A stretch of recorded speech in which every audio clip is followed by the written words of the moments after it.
ಒಂದು ಹೊಸದ ಇನ್ನೊಂದು ಕುಕಿಂಗ್ ಚಾನಲ್ ಓಪನ್ ಮಾಡಿದ್ವಿ, ಹೀಗಾಗಿ ಅದಕ್ಕೆ ಶೂಟ್ ಮಾಡ್ಕೋಬೇಕಿತ್ತು.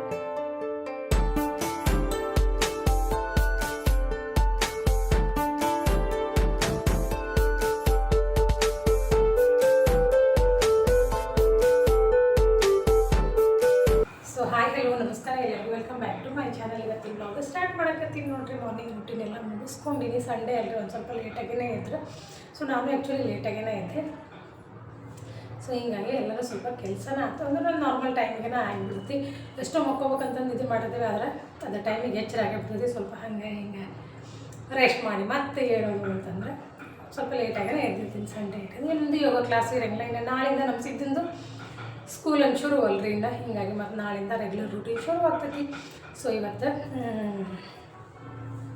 ರಾಮನವಮಿ ಹಬ್ಬದ ವ್ಲಾಗನ್ನು ಸ್ಟಾರ್ಟ್ ಮಾಡಕತ್ತೀನಿ ನೋಡ್ರಿ. ಇನ್ನು ಆಲ್ಮೋಸ್ಟ್ ಎಲ್ಲ ದೋಸೆಗೆ ಹಾಕಿದೆ. ದೋಸೆ ಮತ್ತು ಪಡ್ಡು ಎರಡು ರುಬ್ಕೊಂಡಿದ್ದೆ ನಿನ್ನೆ. ಸೊ ನಮ್ಮ ಸಿದ್ದಿಗೆ ದೋಸೆ, ನಮ್ಮದು ಈಗ ಪಡ್ಡು, ನಮ್ಮ ಮನೆಯವ್ರಿಗೆ ಪಡ್ಡು. ಈ ರೀತಿ ಮಾಡಿದೆ. ನಾನು ಎರಡೂ ತಿಂತೀನಿ, ಯಾರ್ಯಾರು ಏನೇನು ತಿಂತಾರಲ್ಲ ಎರಡು. ಸೊ ಹೀಗಾಗಿ ಅವನಿಗೆ ಒಂದು ಸ್ವಲ್ಪ ಆಲೂಗಡ್ಡೆ ಪಲ್ಯ ಚಟ್ನಿ ಎಲ್ಲ ಮಾಡಿದೆ. ಅಷ್ಟೊಂದು ಇಷ್ಟಪಟ್ಟು ಪಡ್ಡು ತಿನ್ನಂಗೆ ನಿಲ್ಲಿಸಿದ್ದು. ಟಿಫಿನ್ ಬಾಕ್ಸಿಗೆ ಒಯ್ತಾನೆ. ಸೊ ಮನೆಯಂದ್ರೆ ಅವನಿಗೆ ದೋಸೆನ ಬೇಕು. ಹೀಗಾಗಿ ಅವನಿಗೆ ಒಂದು ಸ್ವಲ್ಪ ಪಲ್ಯ ಅದು ಮಾಡಿದ್ದೆ. ಹಾಲು ಬಂದವು, ಹಾಲು ಕಾಯ್ಕಿಟ್ಟಿಗೆ ಎಲ್ಲ ಕಿಚನು ಕ್ಲೀನ್ ಆಗೈತೆ. ಸೊ ನೋಡೋಣ ಇವತ್ತಿನ ದಿನ ಹೆಂಗೇನು ಹೋಗ್ಕೋತಿ ಅಂತ ಶೇರ್ ಮಾಡ್ಕೋತೀನಿ. ಇನ್ನು ಬಡ ನಾನು ಎಲ್ಲ ಪೂಜೆ ಮಾಡ್ಕೋತೀನಿ ರೀ. ಪೂಜೆ ಮಾಡಿಕೊಂಡು ಇನ್ನು ಅಡುಗೆ ಮನೆಗೆ ಒಂದು ಸ್ವಲ್ಪ ಕಿಚನ್ ಕೆಲಸ ಬಾಕಿ ಐತೆ, ಅದನ್ನೆಲ್ಲ ಮುಗಿಸ್ಕೊಂಡ್ರು ಅಂತ ಹೇಳಿ ಫಸ್ಟ್ ಪೂಜೆ ಮಾಡಕತ್ತೀನಿ. ನಮ್ಮ ಸಿದ್ದು ಕೆಳಗಡೆ ಹೋಗಿದ್ದಾರೆ. ಈಗ ಆಟ ಆಡೋಕ್ಕೆ ಬಂದ, ಆಟ ಆಡಿ ಬಂದ ಮೇಲೆ ಸೊ ಟಿ ವಿ ಆನ್ ಮಾಡ್ಕೊಂಡು ನೋಡಾಕತ್ತಿದ್ದೆ. ಇನ್ನು ಬಿಸಿಲು ಅಂದ್ರೆ ಬಿಸಿಲಲ್ರಿ, ಸ್ವಲ್ಪ ಹೊತ್ತು ಆಟ ಆಡಿ ಬರ್ತಾನಲ್ರಿ. ಬಂದ ತಕ್ಷಣ ಆ ಜ್ಯೂಸ್ ಮಾಡಿಕೊಡು, ಟ್ಯಾಂಗ್ ಅಂತ ತಂದಿಟ್ಕೊಳೋಣ, ಗ್ಲೂಕೋಂಡಿ ಅಂತ ತಂದಿಟ್ಕೊಳೋಣ. ಈ ಬಿಸಿಲಿಗೆ ಮಕ್ಳಿಗೆ ಏನಾದರೂ ತಣ್ಣಗೆ ಬೇಕಾಗತ್ತೆ ನೋಡ್ರಿ. ಹೀಗಾಗಿ ಆಮೇಲೆ ಕಲ್ಲಂಗಡಿ ಹಣ್ಣು ಹೆಚ್ಚಿಕೊಟ್ರು. ನಮ್ಮ ಸಿದ್ದು ಅಷ್ಟು ಕಲ್ಲಂಗಡಿ ಹಣ್ಣು ತಿನ್ನಂಗಿಲ್ಲ ರೀ. ನಾನು ತಿನ್ಸಿದ್ರನ್ನ ತಿಂತಾನೆ. ಕೆಲವೊಂದಿಷ್ಟು ಅಷ್ಟು ಹಣ್ಣು ಭಾಳ ಇಷ್ಟಪಡ್ತೀನಿ ನಾನು. ಅದು ಒಂದು ನಮ್ಮ ಸಿದ್ದುಂದು ಭಾಳ ಪ್ರಾಬ್ಲಮ್ ನೋಡಿರಿ. ಉಳಿದಿದ್ದೆಲ್ಲ ತಿಂತಾನೆ, ಹಣ್ಣುಗಳು ಮಾತ್ರ ಕೆಲವೊಂದಿಷ್ಟು ಅಷ್ಟು ತಿಂತಾನೆ ನಾನು. ಸೊ ಹೀಗಾಗಿ ಏನಾರ ಜ್ಯೂಸ್ ಮಾಡ್ತೀನೋ ಅಂತ ಕೇಳಕತ್ತಿದ್ದೆ. ಇಡಪ್ಪ ನಾನೆಲ್ಲ ಪೂಜೆ ಅದು ಮಾಡಿಕೊಂಡು ಫಸ್ಟು ತಿಂಡಿ ತಿಂತೀನಿ, ಆಮೇಲೆ ಮತ್ತೆ ಮಾಡ್ಕೊಡ್ತೀನಿ ಅಂತಂದು ಹೇಳಿ ನಾನು ಅವನಿಗೆ ಸೊ ಹೇಳ್ಕೊಡಾದಿದ್ದೆ. ನಾನು ಟ್ರೈಪ್ಯಾಡ್ ಹಾಕ್ಕೊಂಡು ವಿಡಿಯೋ ಶೂಟ್ ಮಾಡಾಕತ್ತಿದ್ದೆ. ಯಾಕಂದರೆ ಅವನು ಆಟ ಆಡಿ ಬಂದಿದ್ದಲ್ರಿ, ಸುಸ್ತಾಗಿಬಿಟ್ಟಿದ್ದ. ಸೊ ಹೀಗಾಗಿ ನಾನು ನೈವೇದ್ಯಕ್ಕಂತಂದು ಹೇಳಿ ಕೊತ್ತಂಬರಿ ಮತ್ತು ಒಂದು ಸ್ವಲ್ಪ ಪಾನ್ ತಗೊಂಡು ರೆಡಿ ಮಾಡಿಟ್ಟು ಪೂಜೆ ಮಾಡೋಕ್ಕಾಗ್ತಿದ್ದೆ. ಇನ್ನು ಪೂರ್ತಿ ರೆಸಿಪಿ ಹೇಳಿದ್ನಲ್ರಿ, ಈಗ ನೆಕ್ಸ್ಟ್ ಅದನ್ನ ಶೇರ್ ಮಾಡ್ಕೊತೀನಿ. ಇನ್ನು ಕೋಸಂಬರಿ ಅಂತೂ ನಾನು ಸಿಂಪಲ್ಲಾಗಿ ಮಾಡೋಕತ್ತೀನಿ, ಭಾಳ ಏನು ಇದು ಮಾಡೋಕತ್ತಿಲ್ಲ. ಯಾಕಂದರೆ ದೋಸೆ ತಿಂದಮೇಲೆ ಮಕ್ಕಳು ಅಷ್ಟು ಪಾನಕನೂ ಬೆಲ್ಲದ ಸ್ವಲ್ಪನ ಕುಡಿತಾರೆ ಅವರು. ಸಿಂಪಲ್ಲಾಗಿ ಪೂಜೆ ಎಲ್ಲ ಮುಗಿಸ್ಕೊಳ್ಬೇಕು ನೋಡ್ರಿ. ಇನ್ನು ನೈವೇದ್ಯಕ್ಕಂತಂದ್ರೆ ನಾನು ಕೋಸಂಬರಿ ಪಾನಕ ಮಾಡಿದ್ದೀನಿ ದರವರ್ಷ. ಆ್ಯಕ್ಚುಲಿ ಏನಾಯ್ತು ಅಂತಂದ್ರೆ ಆ ರೆಸಿಪಿ ನಾನು ನಿನ್ನೆನ ಶೂಟ್ ಮಾಡಿ ಇಟ್ಕೊಂಡಿದ್ದೆ. ಅದನ್ನು ಇವತ್ತಿನ ಬ್ಲಾಗ್ನಾಗ ನಾನು ಎರಡು ಪಾನಕ, ನೀರು ಮಜ್ಜಿಗೆ ಮತ್ತು ಪಾನಕ, ಬೆಲ್ಲದ ಪಾನಕ ಯಾವ ರೀತಿ ಮಾಡ್ತೀನಿ ಅನ್ನೋದನ್ನು ನಿನ್ನೆ ನಾನು ಶೂಟ್ ಮಾಡಿ ಇಟ್ಕೊಂಡಿದ್ದೆ. ಅದನ್ನು ಇವಾಗ ಶೇರ್ ಮಾಡಿಕೊಡ್ತೀನಿ. ಮತ್ತು ಇವತ್ತಿನ ನೈವೇದ್ಯ ಅಂತಂದ್ರೆ ನಾನು ನೀರು ಮಜ್ಜಿಗೆ ಮಾಡೋದಿಲ್ಲ, ಸಿಂಪಲ್ಲಾಗಿ ಪಾನಕ. ಮತ್ತು ನಿನ್ನೆ ಆ್ಯಕ್ಚುಲಿ ನನಗೆ ಏನಾಯ್ತು ಅಂತಂದರೆ ಒಂದು ಹೊಸದು ಇನ್ನೊಂದು ಕುಕಿಂಗ್ ಚಾನಲನ್ನು ಓಪನ್ ಮಾಡೀನಿ, ಹೀಗಾಗಿ ಅದಕ್ಕೆ ಶೂಟ್ ಮಾಡ್ಕೋಬೇಕಿತ್ತು. ಅದು ಸಣ್ಣದು ವಿಡಿಯೋನ ಮಾಡ್ಕೊಂಡಿನಿ. ಸೊ ಎರಡು ಫಸ್ಟ್ ರೆಸಿಪಿ ಅಂತಂದ್ರೆ ಅದನ್ನು ಸೊ ನಿನ್ನೆ ರಾತ್ರಿನ ನಾನು ಅಪ್ಲೋಡ್ ಮಾಡಿ ನನ್ನ ಸೊ ಅದ್ರ ಲಿಂಕ್ ನಾನು ಈ ವ್ಲಾಗ್ನ ಡಿಸ್ಕ್ರಿಪ್ಷನ್ ಬಾಕ್ಸ್ನಾಗ ಕೊಟ್ಟಿರ್ತೀನಿ. ಸೊ ಎಲ್ಲರೂ ನೋಡಿರಿ ಮತ್ತು ಸಪೋರ್ಟ್ ಮಾಡಿರಿ. ಆ ಚಾನಲ್ ಒಳಗೆ ಬರೀ ರೆಸಿಪಿ ಅಷ್ಟೇ ಶೇರ್ ಮಾಡ್ಕೋಬೇಕು ಅಂತ ಅಂದ್ಕೊಂಡಿನಿ.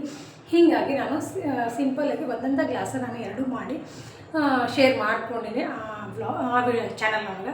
ಸೊ ಅದನ್ನು ನಾನು ಈಗ ಈ ವಿಡಿಯೋದಾಗ ಆ್ಯಡ್ ಮಾಡ್ಕೊತೀನಿ. ನಾನು ಇವತ್ತು ಅಂತಂದ್ರೆ ನೈವೇದ್ಯಕ್ಕೆ ಪಾನಕ ಮತ್ತು ಕೋಸಂಬರಿನೂ ಸ್ವಲ್ಪ ಮಾಡಾಕಿದ್ದೀನಿ. ಸೊ ಅದು ಕೋಸಂಬರಿ ರೆಸಿಪಿ ನಾನು ಬಳಸ್ತೀನಿ. ತೋರಿಸಿನಿ ಹೆಸರುಬೇಳೆ ಮತ್ತು ಹೆಸರುಬೇಳೆ ನೆನೆಗಿಟ್ಟು ಅದಕ್ಕೆ ಈರುಳ್ಳಿ ಏನು ಹಾಕೋಂಗಿಲ್ಲ, ಕೊಬ್ಬರಿ, ಕಾಯಿ ತುರಿ, ಇದು ಸೌತೆಕಾಯಿ, ಕೊಬ್ಬರಿ ಮತ್ತು ಕ್ಯಾರೆಟ್ ಬೇಕಂದ್ರೆ ಹಾಕ್ಕೊಂಡು ಕೊತ್ತಂಬರಿ ಮಿಕ್ಸ್ ಮಾಡಿಕೊಂಡು ಇಷ್ಟು ಮಾಡಿದ್ರೆ ಕೋಸಂಬರಿ ರೆಡಿ ಆಗುತ್ತೆ. ನೋಡ್ತೀನಿ ಪಾನಕ ಮಾತ್ರ ಈಗ ಮಾಡಿ ನಾನು ನೈವೇದ್ಯ ಮಾಡ್ಕೊತೀನಿ. ಇಷ್ಟ ಐತೆ. ಯಾಕಂದ್ರೆ ಮತ್ತೊಂದು ಸತಿ ಇವತ್ತೇ ಮಾಡ್ಬೇಕಲ್ಲ, ಯಾಕಂದ್ರೆ ನಿನ್ನೆ ನಾನು ರಾತ್ರಿನ ಮಾಡಿಬಿಡ್ದೆ ವಿಡಿಯೋ ಸಲುವಾಗಿ. ಹೀಗಾಗಿ ಈಗ ರೆಸಿಪಿ ಚಾನಲ್ ಏನಾಗ್ತದಂದ್ರೆ ನಾವು ಏನಾದರೂ ರೆಸಿಪಿ ಹಬ್ಬದ್ದು ತೋರಿಸ್ಬೇಕಂದ್ರೆ ಅಡ್ವಾನ್ಸಾಗಿ ನಾವು ಶೂಟ್ ಮಾಡಿ ಇಟ್ಕೊಬೇಕಾಗತ್ತೆ. ಹೀಗಾಗಿ ನಾನು ಒಂದೊಂದು ಗ್ಲಾಸ್ ಅದರೊಳಗೆ ಮಾಡಿದೆ. ಯಾಕಂದ್ರೆ ಧೀರಜನು ಸಾಯಂಕಾಲ ಬರ್ತಾರೆ, ರಾತ್ರಿ ಬರ್ತಾನೆ ರೀ.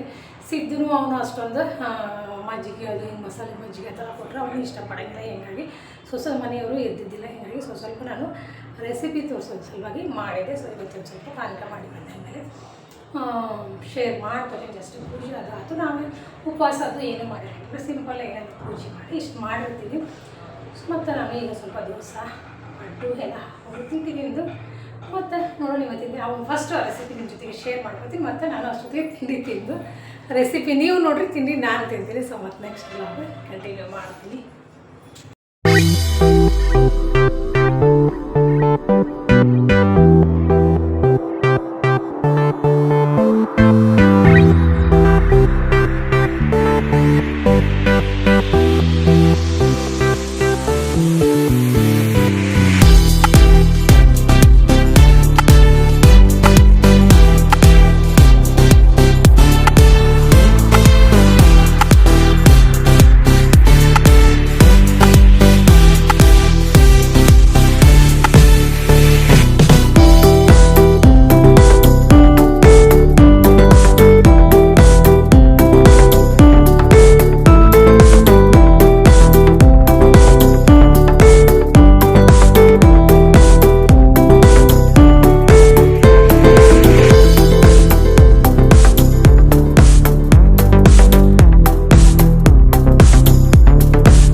ಮಧ್ಯಾಹ್ನದ ಊಟಕ್ಕೆ ಸಿಂಪಲ್ಲಾಗಿ ರೆಡಿ ಮಾಡಾಕತ್ತಿದ್ದು ನೋಡಿರಿ. ಅನ್ನ ಸಾರು ಮತ್ತು ಪಲ್ಯ ಮಾಡಾಕತ್ತಿದ್ದೆ. ಚಪಾತಿನೂ ಲಟ್ಟಿಸ್ಕೊಂಡ್ರಾತು ಒಂದೆರಡು ಅಂತಂದೇಳಿ ನಮ್ಮ ಮನೆಯವ್ರು ಊಟಕ್ಕೆ ಬರ್ತೀನಿ ಅಂದರು. ಹೀಗಾಗಿ ಸ್ವಲ್ಪ ಲೇಟನ ಆತ್ರಿ ಇವತ್ತು ಖರೆ ಹೇಳ್ಬೇಕಂದ್ರೆ. ಹೀಗಾಗಿ ಲಘು ಲಘು ಮಾಡಾಕತ್ತಿದ್ದೆ ನಾನು. ಇನ್ನು ದೋಸೆ ಹಿಟ್ಟಂತೂ ಇತ್ತಲ್ಲ, ಮತ್ತು ದೋಸೆನಾರ ಪಡ್ಡಾರ ಹುಡುಗರಿಗೆ ಹಾಕ್ಕೊಡ್ರಾತು ಅಂತಂದು ಹೇಳಿ ಅವ್ರೇನೋ ಬೆಳಗ್ಗೆ ಬೇಗ ತಿಂದಿರ್ತಾರಲ್ರಿ. ನಂದೆಲ್ಲ ಸ್ವಲ್ಪ ಕೆಲಸ ಮುಗಿಸ್ಕೊಂಡು ತಿನ್ನೋದಾಗ ನಂದು ಲೇಟ್ ಆಕತಿ. ಬೆಳಗ್ಗೆ ಅವರು ಬೇಗ ತಿಂದ್ರಂದ್ರೆ ಮತ್ತು ಊಟ ಟೈಮಿಗೆ ಅವ್ರಿಗೆ ಮತ್ತೆ ಏನಾದರೂ ಮಾಡಿಕೊಡ್ಲೇಬೇಕಾಗತ್ತೆ ನಾನು. ಹೀಗಾಗಿ ಮತ್ತು ಚಪಾತಿ ಮಾಡ್ಕೊಳಕತ್ತಿದ್ದೆ. ಸಿಂಪಲ್ಲಾಗಿ ದಾಲ್ ಮತ್ತು ಅನ್ನ ಮಾಡಿದ್ದೆ. ದಾಲ್ ಅಂದ್ರೆ ನಮ್ಮ ಕಡೆ ಸಪ್ಪನ ಬೇಳೆ ಅಂತೀವಲ್ಲ ರೀ, ಈ ಕಡೆಗೆ ವರಣ ಅಂತಾರೆ, ದಾಲ್ ಅಂತಾರೆ. ಸೊ ಹಂಗೆ ಮಿಕ್ಸ್ ಬೇಳೆ ಒಳಗೆ ನಾನು ಇದನ್ನು ಟೊಮೆಟೊ ಹಾಕ್ಕೊಂಡು ಕುದಿಸಿಟ್ಕೊಂಡಿದ್ದಿಲ್ಲ. ಅದಕ್ಕೆ ಒಂದು ಸ್ವಲ್ಪ ಶುಂಠಿ ಮತ್ತು ಇದು ಬೆಳ್ಳುಳ್ಳಿ ಮತ್ತು ಹಸಿಮೆಣ್ಸಿನ್ಕಾಯಿ ಪೇಸ್ಟ್ ಹಾಕಿ ಒಗ್ಗರಣೆ ಕೊಟ್ಟು ಕೊತ್ತಂಬರಿ ಕಟ್ ಮಾಡಿ ಹಾಕಿಬಿಟ್ನೆ ಅಂದ್ರೆ ಮಸ್ತಾಗಿ ದಾಲ್ ಬಿಸಿ ಬಿಸಿ ಅನ್ನಕ್ಕೆ ತುಪ್ಪ ಹಾಕ್ಕೊಂಡು ತಿಂದ್ರಂತೂ ಮಸ್ತ್ ಅಂದ್ರೆ ಮಸ್ತ್ ಆಕತಿ. ಸೊ ಅದ್ರ ಜೊತೆಗೆ ಮಜ್ಜಿಗೆ ಅಂತೂ ಇದ್ವಲ್ಲ, ಇಷ್ಟು ಸಾಕಾಕತಿ ಅಂತಂತ ಹೇಳಿ ಎಲ್ಲರೂ ಒಂದು ಸ್ವಲ್ಪ ಪಾನಕನೂ ಕುಡಿದಿದ್ರು. ಬೆಲ್ಲದ ಪಾನಕ, ಅದಕ್ಕೆ ಮೆಣಸು ಮತ್ತು ನಾನೆಲ್ಲ ಕುಟ್ಟು ಹಾಕಿರ್ತೀನಲ್ರಿ. ಸೊ ಅದನ್ನ ಅಷ್ಟೊಂದು ಇಷ್ಟ ನಮ್ಮ ಸಿದ್ದುಗೆ ಆ್ಯಕ್ಚುಲಿ ಇಷ್ಟ ಆಗಂಗಿಲ್ಲ ಅದು. ಮಜ್ಜಿಗೆ ಒಂದು ಸ್ವಲ್ಪ ಅದನ್ನು ಫೋರ್ಸ್ ಮಾಡಿ ಕುಡಿಬೇಕು. ಇನ್ನು ನಾವು ನೈವೇದ್ಯಕ್ಕೆ ಮಾಡಿರ್ತೀವಿ ಅಂತಂದು ಹೇಳಿ ಸೊ ಸ್ವಲ್ಪ ಕೊಟ್ಟೆ. ಎಲ್ಲರೂ ಟೇಸ್ಟ್ ನೋಡಿದ್ರು ಮಸ್ತ್ ಅಂದ್ರೆ ಮಸ್ತಾಗಿತ್ತು ಖರೆ ಹೇಳ್ಬೇಕಂತಂದ್ರೆ. ನಿನ್ನೆ ರಾತ್ರಿ ಮಾಡಿದ್ದೂ ಮಸ್ತನ ಆಗಿತ್ತು ರೀ. ಇವತ್ತು ನಾನು ನೈವೇದ್ಯಕ್ಕೆ ಅಂತೇಳಿ ಒಂದು ಸ್ವಲ್ಪ ಮಾಡ್ಕೊಂಡಿದ್ದೆ. ಹೀಗಾಗಿ ಇನ್ನು ಲಘು ಲಘು ಮಧ್ಯಾಹ್ನದ ಕಡೆಗೆ ಮುಗಿಸ್ಕೊಂಡ್ರಾತು ಅಂತಂದು ಹೇಳಿ ಚಪಾತಿ ಲಟ್ಸಾಕತ್ತಿದ್ದು ನೋಡಿರಿ. ಒಂದು 4. ಯಾಕಂದರೆ ನಮ್ಮ ಮನೆಯವರು ಬೇಗ ಬರ್ತೀನಿ ಅಂದರೆ ಅವರು ಬೆಳಗ್ಗೆ ಒಂದೊಂದು ಸತಿ ಲಘು ತಿಂದುಬಿಟ್ಟಿರ್ತಾರಲ್ಲ, ಮಧ್ಯಾಹ್ನಕ್ಕೆ ಅವರಿಗೆ ಮತ್ತು ಪಡ್ಡು ದೋಸೆ ಅಂದರೆ ಅಷ್ಟೊಂದು ಇಷ್ಟಪಡೋಂಗಿಲ್ಲ. ಹೀಗಾಗಿ ಮತ್ತು ಚಪಾತಿ ಪಲ್ಯ ಎಲ್ಲ ಮಾಡಕತ್ತಿದ್ದೆ ಅವ್ರಿಗೆ. ಇಲ್ಲಾಂದ್ರೆ ಒಂದೊಂದು ಸತಿ ಅನ್ನ ಸಾರನ್ನೂ ಊಟ ಮಾಡ್ತಾರೆ. ಸೊ ಹೀಗಾಗಿ ಊಟಕ್ಕೆಲ್ಲ ರೆಡಿ ಮಾಡತ್ತಿದ್ದೆ ನೋಡಿರಿ. ಆ್ಯಕ್ಚುಲಿ ನಾನು ಏನರ ಒಂದು ಸ್ವೀಟ್ ಮಾಡಿದ್ರಾತು ಅಂತ ಅಂದ್ಕೊಂಡಿದ್ದೆ. ಸಾಬುದಾನ ಮತ್ತು ಖೀರ್ ಮಾಡ್ತಾರಲ್ರಿ, ಸಾಬುದಾನ ನೆನೆ ಹಾಕಿಬಿಟ್ಟು ಮತ್ತು ಅದ್ರದ್ದು ಮಖಾನ ಹಾಕಿನೂ ಮಾಡ್ತಾರೆ ಸಾಬುದಾನದೊಳಗೆ, ಹಂಗೂ ಮಾಡ್ತಾರೆ. ಸೊ ಅದನ್ನೊಂದು ರೆಸಿಪಿನಾರ ಏನಾದರೂ ಶೇರ್ ಮಾಡ್ಕೊಂಡ್ರಾತು ಅಂತ ನಾನು ಅಂದ್ಕೊಂಡಿದ್ದೆ. ಬಟ್ ಹುಡುಗರೆಲ್ಲ ಬೇಡ ಅನ್ನಕತ್ರು. ಹೀಗಾಗಿ ಈಗ ಸ್ವೀಟ್ ಹೆಂಗೆ ಆಕತ್ತಿದ್ರೆ ತಿನ್ನೋರಿದ್ರೆ ಮಾಡ್ಬೇಕಲ್ರಿ, ಸುಮ್ಮನೆ ಮಾಡಿ ಮತ್ತು ಫ್ರಿಜ್ನಾಗ ಇಡೋದಕ್ಕಿಂತ ಬೇಡ ಅಂತಂದು ಹೇಳಿ ನಾನು ಅಷ್ಟೇ ಮುಗಿಸ್ಕೊಂಡು ನೈವೇದ್ಯಕ್ಕೆಲ್ಲ ಮಾಡಿಕೊಂಡು ಪೂಜೆ ಎಲ್ಲ ಮುಗಿಸ್ಕೊಂಡು ಇಷ್ಟ ಸಿಂಪಲ್ಲಾಗಿ ನಾನು ಮಾಡಿದ್ದೆ ನೋಡಿರಿ.